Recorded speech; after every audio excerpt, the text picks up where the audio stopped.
मंत्री जी। मान्यवर, संविधान के अनुच्छेद 356(1) के अंतर्गत राष्ट्रपति महोदय द्वारा 13 फरवरी 2025 को जारी की गई उद्घोषणा का अनुमोदन करने का मैं प्रस्ताव लेकर सदन के सामने आया हूं। मान्यवर, हम सब जानते हैं कि हाईकोर्ट के एक फैसले के कारण मणिपुर में दो समुदायों के बीच में आरक्षण संबंधी विवाद के कारण एक जातीय हिंसा का उद्भव हुआ। मान्यवर, ये राइट्स नहीं है ना टेररिज्म है। ये हाईकोर्ट के एक फैसले के इंटरप्रिटेशन के कारण दो समुदायों के बीच में जातीय हिंसा हुई। सभी सदस्यों ने इस पर काफी चिंता व्यक्त की है मान्यवर, और उन्होंने कहा कि भाई तुरंत शांति हो, पुनर्वास के लिए तुरंत प्रयास किए जाएं, केसों की न्यायिक जांच हो और जो पीड़ित है उनकी पीड़ा कम करना और उनका जो नुकसान हुआ है इसकी भरपाई होनी चाहिए। मान्यवर, दिसंबर, जनवरी, फरवरी और मार्च 4 महीने से वहां पर हिंसा नहीं है, और जहां तक कैंपों का सवाल है, पहले से ही इसके अंदर खाने पीने की व्यवस्थाएं, दवाइयां, मेडिकल सुविधाएं, ये सब सुनिश्चित कर लिया गया है। टेक्निकल एजुकेशन, मेडिकल एजुकेशन की वहां पर ऑनलाइन व्यवस्था हो चुकी है। प्राइमरी एजुकेशन के लिए कैंपों के लिए अंदर ही वहां पर वर्ग लगाए गए हैं, जहां इनकी पढ़ने की सुविधा करने का प्रयास किया गया। मैं नहीं कहता कि ये सुविधा अपने घर में रहकर बच्चा पढ़ता है इतनी अच्छी है, मगर हम सब जानते हैं मान्यवर, जब जातीय हिंसा होती है तब ये सारे प्रश्न खड़े होते हैं। मुझे लगता है कि इसको पार्टी के साथ एकदम जोड़ना नहीं चाहिए। मैं इस तरह का जवाब भी देना नहीं चाहता सदन में कि आपके समय में इतनी हिंसा हुई थी, हमारे समय में इतनी हुई, आपके समय से हमारे समय में कम हुई है। हिंसा होनी ही नहीं चाहिए मान्यवर। इसमें इन प्रिंसिपल किसी की इस सदन में असहमति नहीं है, परंतु पिक्चर इसी तरह से खड़ा करने का प्रयास किया कि भाई भाजपा के शासन में ही जातीय हिंसा हुई है। मान्यवर, मैं 2-3 चीजों पर ध्यान आकर्षित करना चाहता हूं। पहले मैं सिर्फ मणिपुर की ही बात करूंगा। मणिपुर में 1993 में जातीय हिंसा हुई, नागा कुकी संघर्ष हुआ।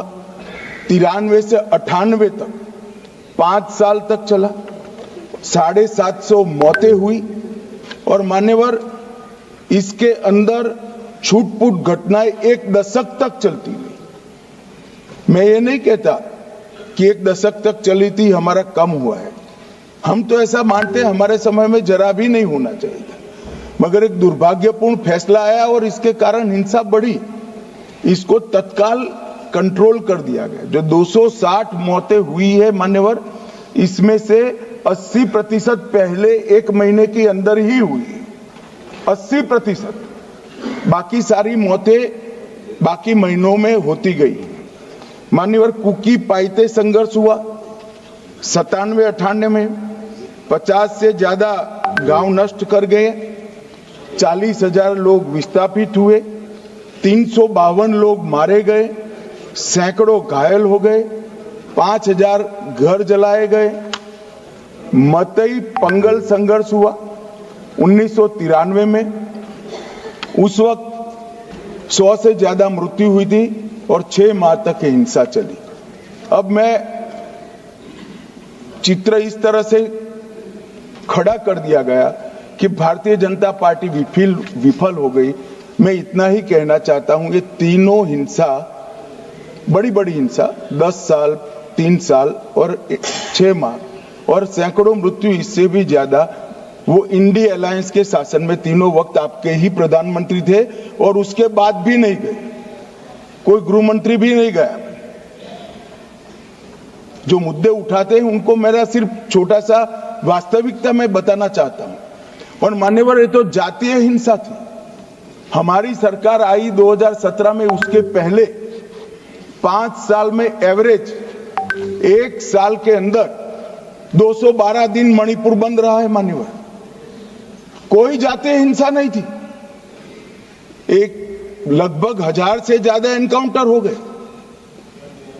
सुप्रीम कोर्ट को संज्ञान लेना पड़ा था। मान्यवर, हमारे 6 साल में एक भी दिन बंद नहीं रहा, ब्लॉकेड नहीं हुआ, हिंसा नहीं हुई। जब एक विशिष्ट परिस्थिति हुई कि सुप्रीम कोर्ट के एक जजमेंट का इंटरप्रिटेशन दोनों समुदायों ने अपने अपने खिलाफ किया, हाईकोर्ट के, और 2 ही दिन में हिंसा भड़क गई। और एक ये भी कहा गया कि इसको नजरअंदाज किया गया। जिस दिन जजमेंट आया उसी दिन यहां से कंपनियां वायुसेना के विमान में मान्यवर वहां रवाना कर दी। कोई नजरअंदाज नहीं किया। इस सब में हम सबकी संवेदनाएं बराबर है, वे होनी ही चाहिए। परंतु मेरा आप सभी से भी विनती है कि सरकार शांति प्रस्थापित करने के सभी प्रयास, उच्चतम प्रयास कर रही है। कृपया इसको पॉलिटिसाइज न करिए। और पॉलिटिसाइज करना है तो फिर डिबेट होगी, उसमें जवाब भी पॉलिटिकल देना पड़ेगा। मगर मैं ये नहीं चाहता। मान्यवर, मैं चाहता हूं जिसका भी मृत्यु हुआ है, इस सदन ने उसके प्रति सम्मान रखना चाहिए, संवेदना रखनी चाहिए, मन में दर्द भी रखना चाहिए। राष्ट्रपति शासन आने के बाद दोनों समुदायों से चर्चा भी हुई है। 2 मीटिंग दोनों समुदायों के सारी संस्थाओं से अलग अलग हुई है। और बहुत कम समय में एक संयुक्त मीटिंग भी भारत सरकार के गृह विभाग के अधिकारियों के साथ होगी। हम इसका रास्ता ढूंढने का प्रयास भी कर रहे हैं। मगर पहली चिंता शांति प्रस्थापित करने की है। जैसा मैंने कहा, 4 महीने से एक भी मौत नहीं हुई है, 2 इंजर्ड हुए हैं और परिस्थिति बाय एंड लार्ज कंट्रोल में। मैं नहीं कहता संतोषजनक है। जब तक ये विस्थापित कैंपों में रहे तब तक संतोष होने का सवाल ही नहीं। पुनर्विसान पैकेज पर भी अभी चर्चा चल रही है मान्यवर। और आज तो मैं सदन के सामने मान्यवर ये राष्ट्रपति शासन का अनुमोदन कराने के लिए आया हूं। ये कहा गया कि अविश्वास प्रस्ताव, कोई अविश्वास प्रस्ताव रिकॉर्ड पर नहीं। मान्यवर, कांग्रेस पार्टी के लिए अविश्वास प्रस्ताव लाने के लिए इतने विधायक ही नहीं है कि वो अविश्वास प्रस्ताव लाए। ये हमारे मुख्यमंत्री ने इस्तीफा दिया, फिर राज्यपाल ने भाजपा के 37, एनपीपी के 6, एनपीएफ के 5, जेडीयू के 1 और कांग्रेस के 5 सदस्यों से चर्चा करी। जब बहुमत सदस्यों ने कहा कि हम सरकार बनाने की स्थिति में नहीं है, तब राष्ट्रपति शासन की कैबिनेट ने अनुशंसा की, जिसको राष्ट्रपति महोदय ने स्वीकारा। और जो सुप्रीम कोर्ट का जजमेंट है, इसके हिसाब से मैं 2 माह के अंदर इसका अनुमोदन लेने के लिए आया हूं। मेरा सदन के सभी सदस्यों से विनती है कि सरकार चाहती है कि जल्द से जल्द शांति हो, जल्द से जल्द पुनर्वसन हो और जो जख्म लगे हैं उस पर मरहम भी लगाया जाए। कृपया सभी दल एक मत होकर ये राष्ट्रपति शासन के निर्णय का अनुमोदन करें, ऐसा मैं आपके माध्यम से विनती करना चाहता हूं।